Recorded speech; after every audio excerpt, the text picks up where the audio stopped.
Friends, LGR study के YouTube channel में आप सभी का स्वागत है।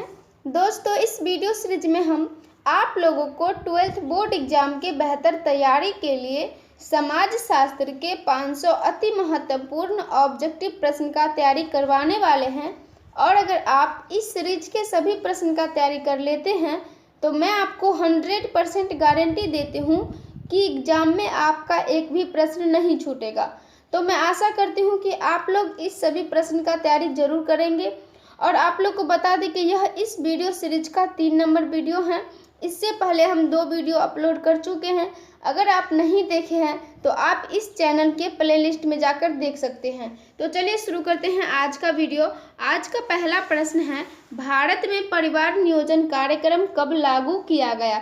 इस प्रश्न के द्वारा पूछा जा रहा है कि भारत में परिवार नियोजन कार्यक्रम कब लागू किया गया? 1948, 1950, 1952 या 1954। दोस्तों, आप लोग को बता दें यहाँ पे जो सही आंसर होगा सी आपका बिल्कुल ही सही आंसर होगा, क्योंकि भारत में परिवार नियोजन कार्यक्रम 1952 में लागू किया गया। अगले प्रश्न की ओर बढ़ते हैं और अगला 2 नंबर प्रश्न है, स्त्रियों का सबसे अधिक प्रतिशत किस राज्य में है? इस क्वेश्चन के द्वारा पूछा जा रहा है कि स्त्रियों का सबसे अधिक प्रतिशत जो है वो किस राज्य में है? बिहार, पश्चिम बंगाल, उत्तर प्रदेश या केरल। दोस्तों, आप लोग को बता दें इन सभी में से जो सही आंसर होगा बी आपका बिल्कुल ही सही आंसर होगा, क्योंकि स्त्रियों का सबसे अधिक प्रतिशत जो है वो पश्चिम बंगाल राज्य में है। अगले प्रश्न की ओर बढ़ते हैं और अगला 3 नंबर प्रश्न है, मानव समाज एवं संस्कृति का इतिहास कहाँ से शुरू होता है? गांव से, शहर से, नगर से या इनमें से कोई नहीं। दोस्तों, आप लोग को बता दें इन सभी में से जो सही आंसर होगा ए आपका बिल्कुल ही सही आंसर होगा, क्योंकि मानव समाज एवं संस्कृति का इतिहास गांव से शुरू होता है। अगले प्रश्न की ओर बढ़ते हैं और अगला 4 नंबर प्रश्न है, भारतीय समाज का इतिहास कितने वर्षों की अवधि का है? इस क्वेश्चन के द्वारा पूछा जा रहा है कि भारतीय समाज का इतिहास कितने वर्षों की अवधि का है? 2000 वर्ष, 3000 वर्ष, 4000 वर्ष या 5000 वर्ष। दोस्तों, आप लोग को बता दें यहाँ पर जो सही आंसर होगा सी आपका बिल्कुल ही सही आंसर होगा, क्योंकि भारतीय समाज का इतिहास जो है वो 4000 वर्षों की अवधि का है। अगले प्रश्न की ओर बढ़ते हैं और अगला 5 नंबर प्रश्न है, इनमें से कौन सी विशेषता गाँव की नहीं है? इस क्वेश्चन के द्वारा पूछा जा रहा है कि कौन सी विशेषता गाँव की नहीं है? कृषि व्यवसाय, एकाकी परिवार, सजातीयता या रूढ़िवादिता। इन सभी में से जो सही आंसर होगा डी आपका बिल्कुल ही सही आंसर होगा, क्योंकि रूढ़िवादिता गांव की विशेषता नहीं है। अगले प्रश्न की ओर बढ़ते हैं और अगला 6 नंबर प्रश्न है, इनमें से जनसंख्या वृद्धि का परिणाम कौन नहीं है? इस क्वेश्चन के द्वारा पूछा जा रहा है कि इनमें से जनसंख्या वृद्धि का परिणाम कौन नहीं है? खाद्य समस्या, आवास की समस्या, रोजगार की समस्या या ठंडे मौसम में सर्दी लगना। दोस्तों, आप लोग को बता दें इन सभी में से जो सही आंसर होगा डी आपका बिल्कुल ही सही आंसर होगा, क्योंकि ठंडे मौसम में सर्दी लगना यह जनसंख्या वृद्धि का परिणाम नहीं है। अगले प्रश्न की ओर बढ़ते हैं और अगला 7 नंबर प्रश्न है, उपनिवेशवाद किस सोच का प्रतिफल है? साम्राज्यवाद, समाजवाद, मानवतावाद या अंतर्राष्ट्रीयतावाद। दोस्तों, आप लोग को बता दें यहाँ पे जो सही आंसर होगा ए आपका बिल्कुल ही सही आंसर होगा, क्योंकि उपनिवेशवाद साम्राज्यवाद सोच का प्रतिफल है। अगले प्रश्न की ओर बढ़ते हैं और अगला 8 नंबर प्रश्न है, भारत में ब्रिटिश उपनिवेशवाद की स्थापना तथा इसके विस्तार में कौन सहायक था? इस क्वेश्चन के द्वारा पूछा जा रहा है कि भारत में ब्रिटिश उपनिवेशवाद की स्थापना तथा इसके विस्तार में कौन सहायक था? दोस्तों, आप लोग को बता दें यहाँ पे जो सही आंसर होगा डी आपका बिल्कुल ही सही आंसर होगा, क्योंकि उपयुक्त सभी भारत में ब्रिटिश उपनिवेशवाद की स्थापना तथा इसके विस्तार में सहायक था। अगले प्रश्न की ओर बढ़ते हैं और अगला 9 नंबर प्रश्न है, डेमोग्राफी यानी जनांकीकी शब्द का प्रयोग सबसे पहले किस विद्वान द्वारा किया गया था? गुइलॉर्ड, सोरोकिन, लेबिस या बर्कले। दोस्तों, आप लोग को बता दें यहाँ पे जो सही आंसर होगा सी आपका बिल्कुल ही सही आंसर होगा, क्योंकि डेमोग्राफी यानी जनांकीकी शब्द का प्रयोग सबसे पहले लेविस द्वारा किया गया था। अगले प्रश्न की ओर बढ़ते हैं और अगला 10 नंबर प्रश्न है, ग्रामीण क्षेत्रों का नगरीय क्षेत्रों में परिवर्तित होने की प्रक्रिया को नगरीकरण कहते हैं, यह किसका कथन है? दोस्तों आप लोग को बता दें यहाँ पे जो सही आंसर होगा डी आपका बिल्कुल ही सही आंसर होगा, क्योंकि यह जो कथन है ग्रामीण क्षेत्रों का नगरीय क्षेत्रों में परिवर्तित होने की प्रक्रिया को नगरीकरण कहते हैं, यह कथन E.F. वर्गेस का है। अगले प्रश्न की ओर बढ़ते हैं और अगला 11 नंबर प्रश्न है, नई राष्ट्रीय जनसंख्या नीति कब घोषित की गई। इस क्वेश्चन के द्वारा पूछा जा रहा है कि नई राष्ट्रीय जनसंख्या नीति कब घोषित की गई, 1999, 2000, 2001 या 2002। दोस्तों आप लोग को बता दें इन सभी में से जो सही आंसर होगा बी आपका बिल्कुल ही सही आंसर होगा, क्योंकि नई राष्ट्रीय जनसंख्या नीति को 2000 ईस्वी में घोषित की गई। अगले प्रश्न की ओर बढ़ते हैं और अगला 12 नंबर प्रश्न है, समुदाय का सर्वमहत्वपूर्ण लक्षण निम्नलिखित में क्या है। इस क्वेश्चन के द्वारा पूछा जा रहा है कि समुदाय का सर्वमहत्वपूर्ण लक्षण निम्नलिखित में से क्या है। हम भावना, समान भूभाग, सामुदायिक भावना या समान नियम। दोस्तों आप लोग को बता दें इन सभी में से जो सही आंसर होगा बी आपका बिल्कुल ही सही आंसर होगा, क्योंकि समुदाय का सर्वमहत्वपूर्ण लक्षण है समान भूभाग। अगले प्रश्न की ओर बढ़ते हैं और अगला 13 नंबर प्रश्न है, जनसंख्या सूची स्तंभ किससे जुड़ा है। इस क्वेश्चन के द्वारा पूछा जा रहा है कि जनसंख्या सूची स्तंभ किससे जुड़ा है।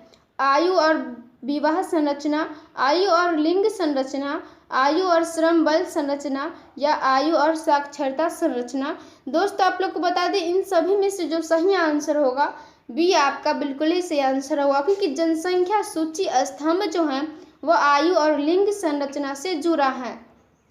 अगले प्रश्न की ओर बढ़ते हैं और अगला 14 नंबर प्रश्न है, जनसंख्या से संबंधित सूचना प्राप्त करने की प्राथमिक विधि क्या है। इस क्वेश्चन के द्वारा पूछा जा रहा है कि जनसंख्या से संबंधित सूचना प्राप्त करने की प्राथमिक विधि क्या है। सैम्स, सर्वे विधि, सैंपल विधि या इनमें से कोई नहीं। इन सभी में से जो सही आंसर होगा ए आपका बिल्कुल ही सही आंसर होगा, क्योंकि जनसंख्या से संबंधित सूचना प्राप्त करने की प्राथमिक विधि सेंस है। अगले प्रश्न की ओर बढ़ते हैं और अगला 15 नंबर प्रश्न है, भारत में जनसंख्या में वृद्धि और घनत्व प्रत्यक्ष रूप से निर्धारित होता है। इस क्वेश्चन के द्वारा पूछा जा रहा है कि भारत में जनसंख्या में वृद्धि और घनत्व प्रत्यक्ष रूप से निर्धारित होता है, यानी किस पे निर्धारित होता है। दोस्तों आप लोग को बता दें इन सभी में से जो सही आंसर होगा बी आपका बिल्कुल ही सही आंसर होगा, क्योंकि भारत में जनसंख्या में वृद्धि और घनत्व प्रत्यक्ष रूप से प्रजनन दर तथा मृत्यु दर द्वारा निर्धारित होता है। अगले प्रश्न की ओर बढ़ते हैं और अगला 16 नंबर प्रश्न है, जनांकीय विज्ञान है। इस क्वेश्चन के द्वारा पूछा जा रहा है कि जनांकीय विज्ञान क्या है। पर्यावरण अध्ययन का, जनसंख्या अध्ययन का, वन अध्ययन का या जल अध्ययन का। दोस्तों आप लोग को बता दें इन सभी में से जो सही आंसर होगा बी आपका बिल्कुल ही सही आंसर होगा, क्योंकि जनांकीय विज्ञान जो है वो जनसंख्या अध्ययन का विज्ञान है। अगले प्रश्न की ओर बढ़ते हैं और अगला 17 नंबर प्रश्न है, इनमें कौन नगरीय समुदाय की विशेषता है। इस क्वेश्चन के द्वारा पूछा जा रहा है कि इनमें कौन नगरीय समुदाय की विशेषता है। अधिक जनसंख्या, सामाजिक विभिन्नता, स्थानीय पृथक्करण या उपयुक्त सभी। दोस्तों आप लोग को बता दें यहाँ पे जो सही आंसर होगा बी आपका बिल्कुल ही सही आंसर होगा, क्योंकि नगरीय समुदाय की विशेषता है सामाजिक विभिन्नता। अगले प्रश्न की ओर बढ़ते हैं और अगला 18 नंबर प्रश्न है, जनांकीय शब्द का प्रयोग सबसे पहले कब किया गया। इस क्वेश्चन के द्वारा पूछा जा रहा है कि जनांकीय शब्द का प्रयोग सबसे पहले कब किया गया। सन 1855, सन 1856, सन 1857, सन 1860। दोस्तों आप लोग को बता दें यहाँ पे जो सही आंसर होगा ए आपका बिल्कुल ही सही आंसर होगा, क्योंकि जनांकीय शब्द का प्रयोग सबसे पहले सन 1855 में किया गया। अगले प्रश्न की ओर बढ़ते हैं और अगला 19 नंबर प्रश्न है, उदारीकरण भूमंडलीकरण का किस प्रकार का तत्व है।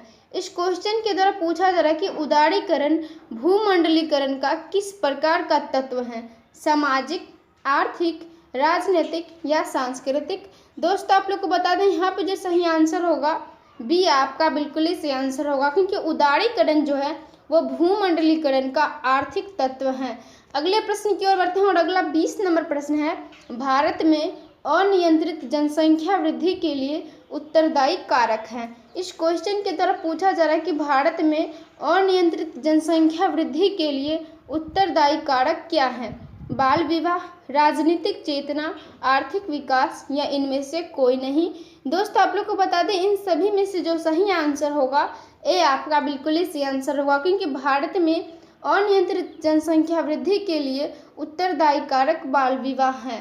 अगले प्रश्न की ओर बढ़ते हैं और अगला 21 नंबर प्रश्न है, भारतीय जनसंख्या के इतिहास में कौन सा वर्ष ग्रेट डिवाइड माना जाता है। इस क्वेश्चन के द्वारा पूछा जा रहा है कि भारतीय जनसंख्या के इतिहास में कौन सा वर्ष ग्रेट डिवाइड माना जाता है। 1901, 1921, 1951 या 1961। दोस्तों आप लोग को बता दें यहाँ पे जो सही आंसर होगा बी आपका बिल्कुल ही सही आंसर होगा, क्योंकि भारतीय जनसंख्या के इतिहास में वर्ष 1921 को ग्रेट डिवाइड माना जाता है। अगले प्रश्न की ओर बढ़ते हैं और अगला 22 नंबर प्रश्न है, निम्नलिखित में कौन यह विश्वास करता है कि जनसंख्या वृद्धि होती है। इस क्वेश्चन के द्वारा पूछा जा रहा है कि निम्नलिखित में कौन यह विश्वास करता है कि जनसंख्या वृद्धि होती है। दोस्तों आप लोग को बता दें यहाँ पे जो सही आंसर होगा सी आपका बिल्कुल ही सही आंसर होगा, क्योंकि एफ.एस. नीटो यह विश्वास करता है कि जनसंख्या वृद्धि होती है। अगले प्रश्न की ओर बढ़ते हैं और अगला 23 नंबर प्रश्न है, विवेकपूर्ण जनसंख्या नीति के आवश्यक तत्व क्या है। इस क्वेश्चन के द्वारा पूछा जा रहा है कि विवेकपूर्ण जनसंख्या नीति के आवश्यक तत्व क्या है। परिवार नियोजन कार्यक्रम का प्रचार प्रसार, सामाजिक वातावरण में परिवर्तन, प्रवासी प्रवृत्ति को प्रोत्साहन या उपयुक्त सभी। इन सभी में से जो सही आंसर होगा डी आपका बिल्कुल ही सही आंसर होगा, क्योंकि विवेकपूर्ण जनसंख्या नीति के यह सभी आवश्यक तत्व हैं। अगले प्रश्न की ओर बढ़ते हैं और अगला 24 नंबर प्रश्न है, राष्ट्रवाद का अर्थ है। इस क्वेश्चन के द्वारा पूछा जा रहा है कि राष्ट्रवाद का क्या अर्थ है। सामान्य सामाजिक पृष्ठभूमि, सामान्य जाति पृष्ठभूमि, सामान्य भौगोलिक पृष्ठभूमि या इनमें से कोई नहीं। इन सभी में से जो सही आंसर होगा डी आपका बिल्कुल ही सही आंसर होगा, क्योंकि इनमें से कोई नहीं राष्ट्रवाद का अर्थ है। अगले प्रश्न की ओर बढ़ते हैं और अगला 25 नंबर प्रश्न है, निम्नलिखित में से कौन भारतीय समाज की विशेषता है। इस क्वेश्चन के द्वारा पूछा जा रहा है कि निम्नलिखित में से कौन भारतीय समाज की विशेषता है। अनेकता में एकता, संस्कारों द्वारा सामाजिककरण, पुरुषार्थ या इनमें से सभी। दोस्तों आप लोग को बता दें यहाँ पे जो सही आंसर होगा डी आपका बिल्कुल ही सही आंसर होगा, क्योंकि इनमें से सभी भारतीय समाज की विशेषता है। तो दोस्तों आज के लिए इतना ही रखते हैं। आज का वीडियो कैसा लगा कमेंट के माध्यम से ज़रूर बताइए, और जितने भी लोग LGR स्टडी ऐप डाउनलोड नहीं किए हैं तो ज़रूर डाउनलोड कर लीजिए, क्योंकि इस ऐप में आपको सभी विषय का VVI objective question, VVI subjective question, quick revision notes, model paper, class note एवं ऑनलाइन टेस्ट की भी सुविधा है। तो मिलेंगे अगले वीडियो में, तब तक अपना ख्याल रखिए और LGR स्टडी देखते रहिए।